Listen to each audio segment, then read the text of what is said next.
founder of the Herpreneur Network, which is an organization for Christian women in business and I'm in ministry. And I'm so excited to be here. We're interviewing some amazing people who are going to be featured and actually honored on January the 29th here. They're in Jacksonville, Mississippi. I'm in Alabama. They're in Mississippi right now. And so I'm excited because the person who I have next that I'm going to be interviewing is major. Like really he is, right? He is major, right?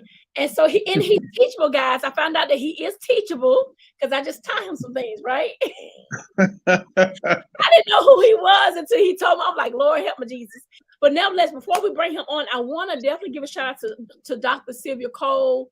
She is simply amazing. She is a powerful woman that's doing some powerful things. And I'm honored to be her red carpet host. I'll be interviewing the gentleman that I will be interviewing on the red carpet as well. And he told me what he said now, y'all.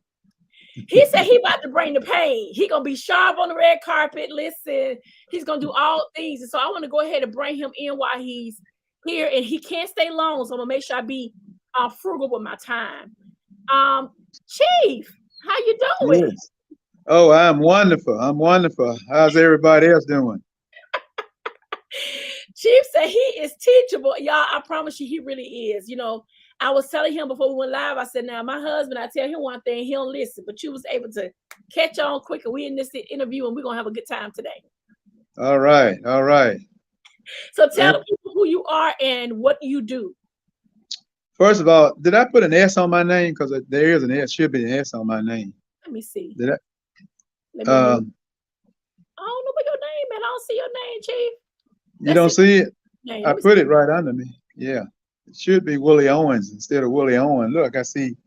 It looks like I just see O-W-E-N.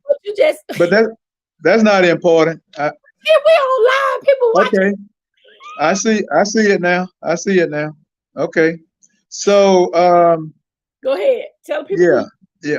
Okay. My name is Willie Owens, and I'm the fire chief here in Jackson, Mississippi.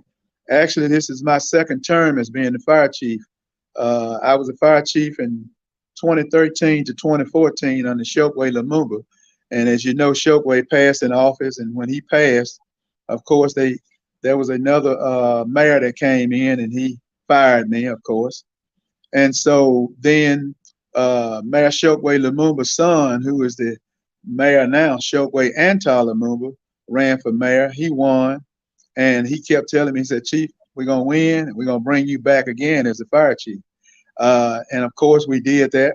We got out and did the work, got him in there, and here I am back again as the fire chief for the second time. No. So when you become a fire chief, because I always wanted to ask this question to a fire chief, do you get appointed in or do they vote you in? No, it's an appointed position here in Jackson now. Okay. Yeah, they are. As far as I know, all large cities or bigger cities, the fire chief is appointed. Okay. Mm-hmm. So how long has it been since you've been in this position? This time it's been going on 6 years, a little over 5 years now. Okay. It would be 6 years in July. Okay. That's major. And yes, and the mayor, I don't know if he's gonna run again, but I think he will.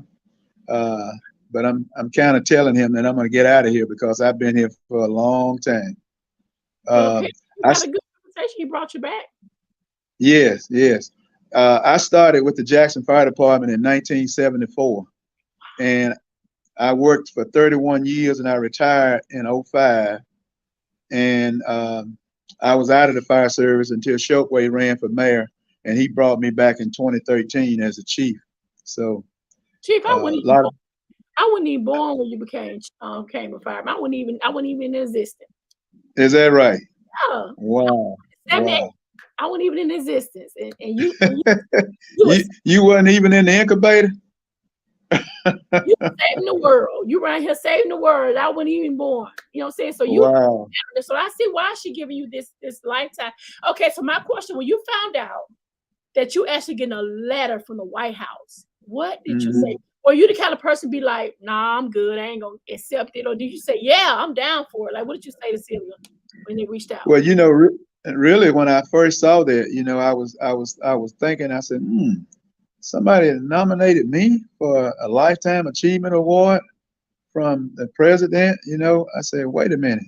So and to be honest with you, I started looking into it, and when you all sent the material, sent the information, and I got to looking at it, I said, wow, this is nice.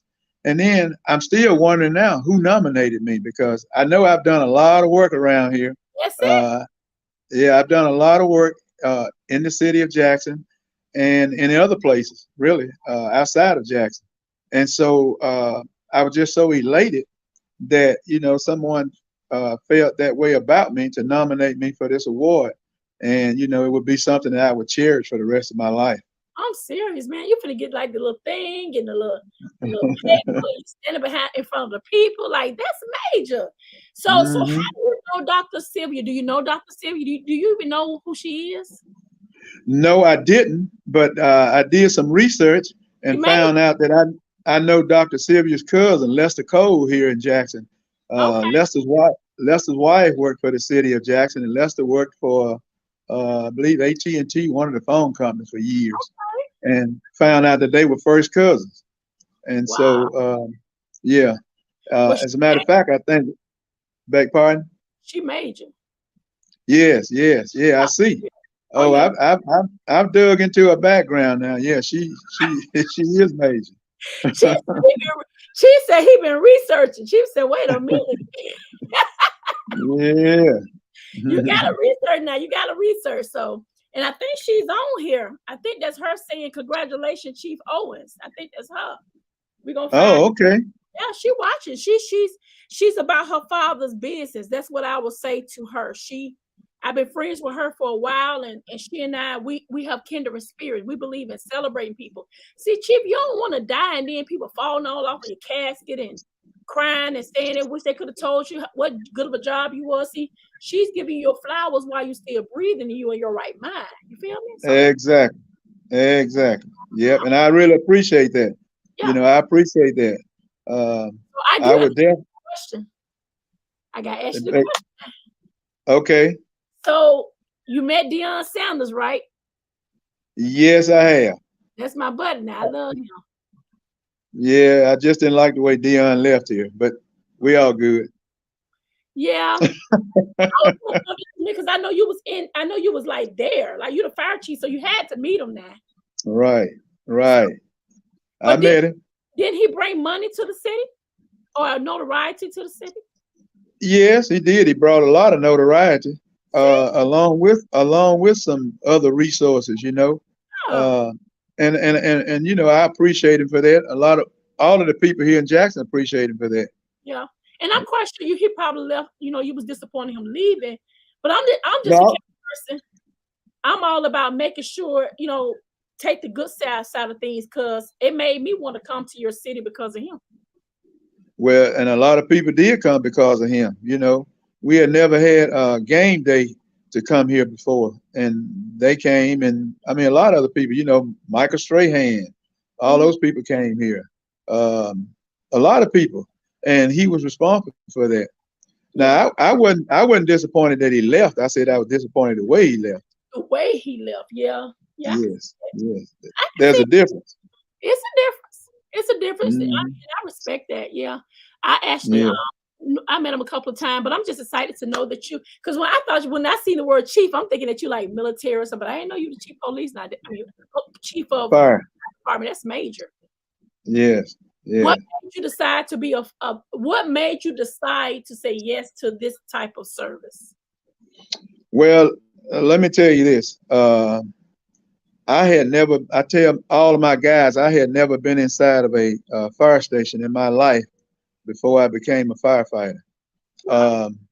I had gotten out of Jackson State, and I had job offers to teach and coach, and I turned them down because to be honest with you, I was looking at the money at the time. You're talking about in 1974, and I had 2 part-time jobs that I was making more money than what they were offering me at that time. So I was downtown one day, and I saw this announcement saying that they were hiring for police and fire. And so I go into the city hall to fill out an application. The lady said, "You want to be a fireman, police?" I said, "Well, I'd rather be a firefighter." She said, "Okay." So I filled out this application. This was like in April of 1974. I never heard anything else from them until November of 74. And they called and asked me, was I still interested? And I told them yes. And I asked them, I said, "Wait a minute, what the pay?" I had to ask them what the pay was. All right, now get that money now. Yeah, that's right. So they told me what the pay was. So the pay was more than what a teacher was making and a coach at the time. So that's how I came into the fire service. I didn't think I would be here that long, but I started moving up in the fire service, and you making more money, you making promotions and all of that, and so you began to enjoy it, and so that's what I did, and here I am. So was there any time where you felt as if you want to walk away? I mean, I know you've seen some tragedies probably in your lifetime, or was there any time where you say, "Man, this is hard"? Or no, that I mean, as far as the job wasn't hard, but back in that time there was so much prejudice and that's all I was gonna white supremacy that was going on here, which that still goes on, but the prejudice and all that. I tell people, we endured a lot when we came on the fire department, because when I came on, there were only 6 blacks on the fire department. Wow. And we really caught hell. There were one time I thought about leaving because I was working under this captain that he and I didn't see eye to eye, and I really thought about getting out of here. But I was fortunate enough when I called my chief at the time, and he moved me from that particular fire station to another station, and so I stayed and enjoyed it, and that's why I'm still here. Okay, so let's talk about this outfit now. What you gonna wear? Like, I want to know. Like, we doing a pinto suit? We doing tuxedos? We doing any bright? Are you blinging out? Are you conservative? Well, I'm not Dion.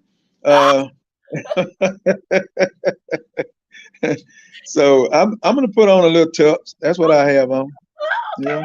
You want to stick white, the black and white tux, or you gonna do red? No, I could do red, but I'm just gonna do black. I'm just gonna do black and white. So what about the shoes? Are you gonna give me some red bottom shoes? Or just No, I can't. I don't know about red bottom shoes. I've seen those, but I haven't been fortunate enough to get me into those yet. We gotta get you some red bottom. Them men wear about shoes nice now. They real nice now. They kind of slick. Yeah. I've seen them. And the other thing they wear a lot now, they wear gym shoes with your outfit now. You gotta do that. You get you some Chucks or some white shoes. That'll hit it all. That'll hit it all. But it's an honor, sir, to meet you. I'm so proud of you. God is so good. Just to know that you're being honored, and she took that time to see the light that you've been shining among your peers for 30 plus years, and now this is an award that you know what I'm saying, this is the biggest you can get. This is big. Right. Special wall, cause see my wall, I'm getting, me and you getting the same, we there. So I got my wall set. But it's a wall. I moved everything around in my office and put my award right there. And I know you got a spot somewhere you're gonna put this award, right? Oh, absolutely. In my office. Yes, absolutely. That's what I'm talking about. Well, I just wanted to interview you. I think you are extraordinary, and we're excited to meet you. I'll definitely be seeing you on this summit. This is coming up Sunday at 1:00. So don't forget little old Dr. Nikki, Okay. So we're gonna have fun on carpet, take plenty of pictures, and allow you to go ahead and meet Sylvia and know that she is extraordinary as well. And we're just here to collaborate, and we're here to celebrate, and we're here to be creative in Christ. That's what we're here for. Absolutely. And you know what? That's a wonderful thing. I really appreciate that. Yes. Yeah. Well, nice to meet you, and we will see you Sunday. This is the interview. You got your interview done now. Good to meet you, Dr. Zeigler. You're my kind of person. God bless you, sir. I can wait to hug you and take my picture. All right. God bless you, sir. God bless you too. Listen, God is doing some good things. God, go ahead and clap it out for Chief. Listen, Chief is getting his award. It's going to be amazing, guys. I'm excited to see what God's going to do in his life. The best is yet to come. He's getting his flowers while he's still young. Now, y'all know he's years old now.